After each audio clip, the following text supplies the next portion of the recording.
This is the OnePlus 5T, the device that's taken much of the spotlight when it comes to rumors these last few weeks, and also the best smartphone you can buy if you match the overall package per dollar. Reporting from New York City, I'm Jaime Rivera with Pocket Now, and let's go hands-on.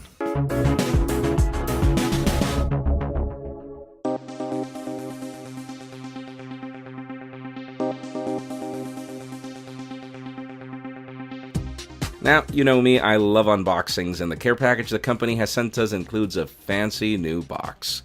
Included, we have the retail box that you'll be getting, in addition to a batch of OnePlus covers, and definitely Sandstone is my way to go.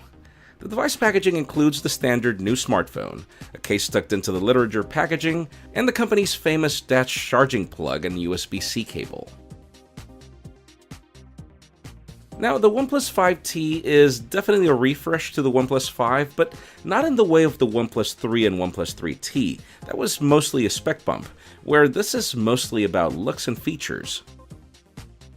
The display now adapts to the current trends of an 18:9 aspect ratio, with a 6-inch OLED at 1080p and an 80.5 screen-to-body ratio.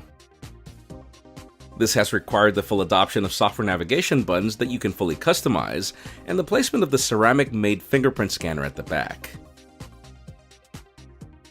OnePlus is also launching its own Face Unlock feature that it claims is faster than any service out there, using over 100 identifiers on your face. It also won't work if your eyes are closed, though if you're looking for a more secure option, OnePlus is claiming that you should stick to the fingerprint scanner. We have the same Snapdragon 835 processor with options of 6 or 8 GB of RAM and options of 64 or 128 GB of storage, with dual SIM capabilities and a 3300 mAh battery. There is still no IP rating, sadly, for water and dust resistance, but according to the company, the phone is designed to survive your standard accidental splash of water without a problem.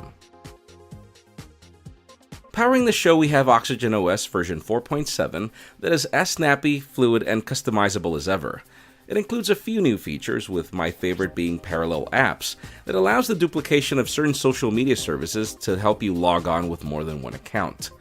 And OnePlus has also enhanced services like WhatsApp for their voice messaging feature to sound a lot more crisp.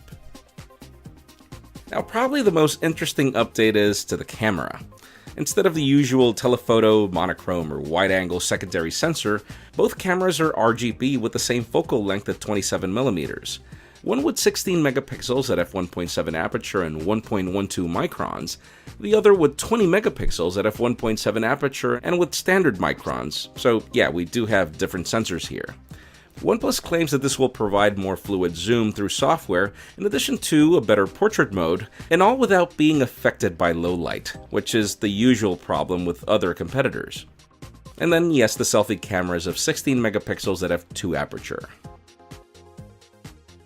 The price tag has also received a minor bump at $499 and $559 depending on the model you pick, and I'm gonna have to agree on the word minor given all you're getting with this upgrade. But obviously these are just our first impressions. All of this is material we'll have to prove through our review process that began a few days ago. Let us know in the comments what you would like for us to test of this new flagship killer. While you're at it, make sure you follow us on social media and subscribe to our channel for more videos like this one.